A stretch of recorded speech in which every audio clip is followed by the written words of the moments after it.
Is Japanese encephalitis really spread by mosquitoes? Hikari 30. 日本脳炎は果たして蚊の媒介か？光30号。昭和24-1949年10月8日発行。The medical world has recently come to hold that Japanese encephalitis is transmitted by mosquitoes. This theory is completely mistaken, and I will now explain why in the light of our research. Japanese encephalitis strikes children the most, and statistics narrow the group down to those between the ages of 6 and 10 years of age. It should also be kept in mind that the period when Japanese encephalitis is most prevalent is late summer to early autumn. Because this period corresponds almost exactly to the span of time when mosquitoes flourish, it is not unreasonable for medical professionals to imagine that mosquitoes are the cause.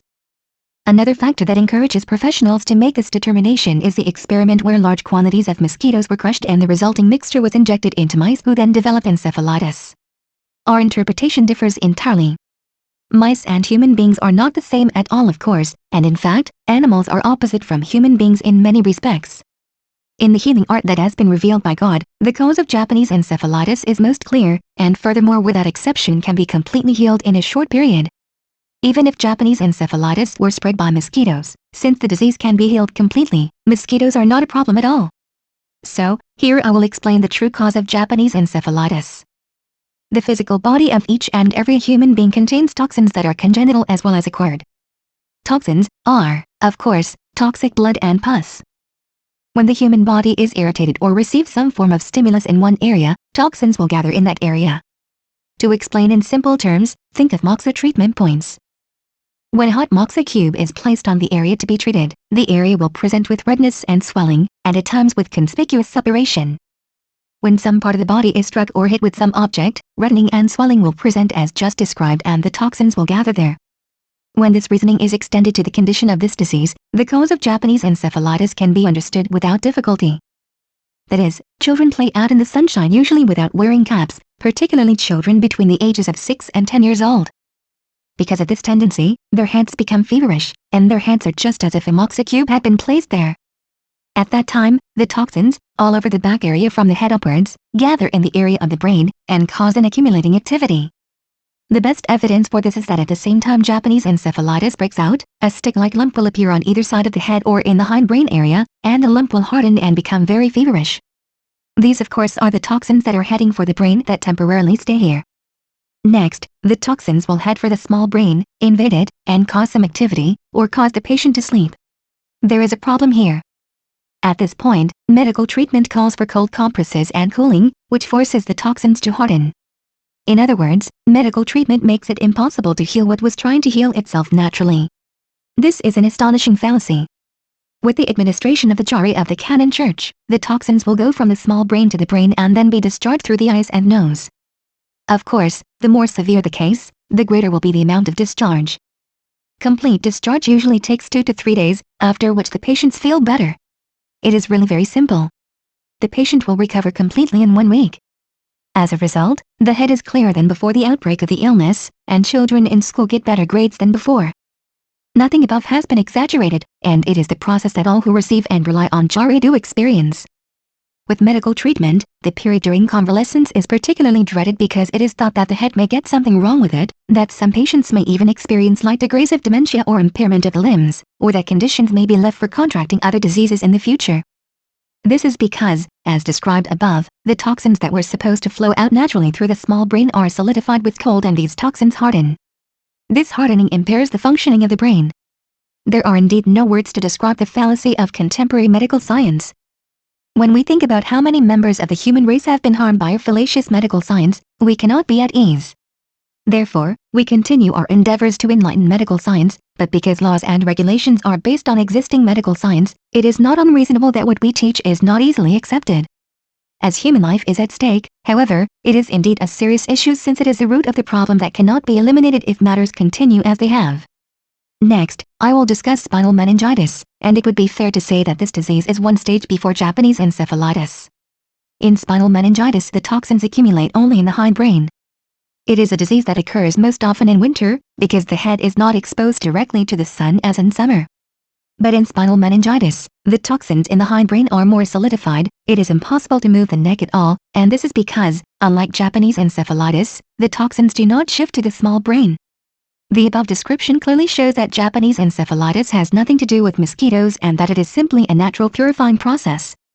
Hikari, Issue 30, October 8, 1949, translated by CYNNDD. 日本脳炎は果たして蚊の媒介か？光30号、昭和24-1949年10月8日発行。近代、医学においては日本脳炎の原因は蚊の媒介としているが、これは全然誤りである。それについて我らの研究を発表してみよう。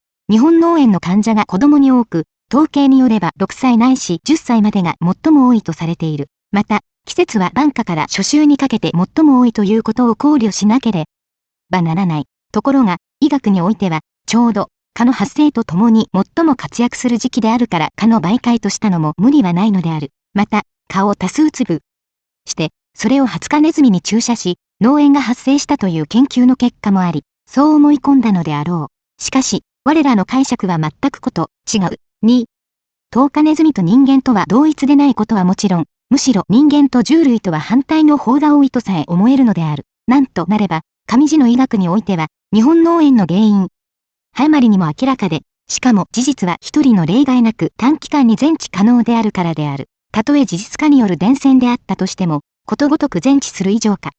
などは問題とはならないことはもちろんである。よって日本脳炎の真原因をここに説明してみよう。そもそも、人体は何人といえども必ず先天性及び後天性毒素を多少なりとも保有している。毒素とはもちろん毒地と海である。ところが、人体が何らかの刺激を受けた場合、毒素は必ずその部に集中する。これをわかりやすく言えば、彼の急点である、急を据えるやその部が紅腸を呈し、甚だしきは可能さえする。また、肉体を殴打または器物の小保護、劇によれば、図その部が紅腸を呈するのは前述のごとく毒素が集中するからである。この理を推し進めてみるとき、日本脳炎の原因は容易にわかるのである。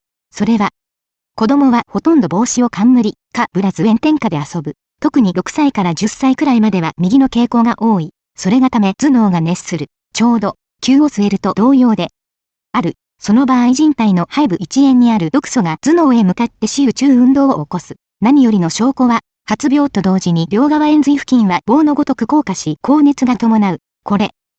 もちろん毒素が頭脳をめがけて進行し、一歩手前に一時的終了するのである。ついで毒素は小脳に向かって侵入運動を起こすや睡眠状態に陥る。しかしここに問題がある。それは医療は必ず表令を施すから、この表令の作用で毒素は固まってしまう。言い換われば、自然に治るべきものを治さないようにするのである。これ。驚くべき誤謬である。何よりも、その場合本教条例をするや、毒素は小脳から頭脳を通過し、両目及び鼻穴から排泄し始めるからで、もちろん重症ほどそれが量である。普通2日、3日で出尽くし、それとともに回遊する。実に簡単である。まず1週間以内で例外なく全治するのである。その結果発病以前より頭脳明晰となり、学童などは必ず成績過量となる。右は一点の誇張もなく事実ありのままの経路である。しかるに医学においては、予後、頭脳が悪くなり、軽度の地方症状や手足の障害等、種々の禍根を残すので、恐れられるのである。これは何がためかというと、前述のごとく自然に排泄されるべく、毒素が小脳を過然とするや、表令で固めてしまう。それがため固結は頭脳活動の障害となるからである。実に現代医学の誤謬たるや言うべき言葉がないのである。この誤謬。医学のためにいかに多数の人類が災いされつつあるかを思うとき、我らは安助足りえないのである。したがってこの医学の啓蒙に努力しつつあるが、既成医学を基礎として構成された法規がある以上我らの説は容易に受け入れがたいのは無理はないが、しかしこと人命に関する以上このままでは禍根は除き得ないわけで、実に重大問題である。ついでだから、脊髄脳炎も解説するが、これは日本脳炎の一歩手前と言ってもよく、毒素は円髄部だけに集中固結するのである。なんとなれば冬に起こる病気で、それは頭脳を下記のごとく炎天下にさらさないからである。しかし、この症状は円髄部が日本脳炎よりも固結甚だしく、首の前後の動は全然不可能となる。というのは日本脳炎のごとく毒素が小脳に移行されないからである。以上によって見ても、日本脳炎は蚊とは何ら関係がなく、自然浄化作用であることを明らかに知るであろう。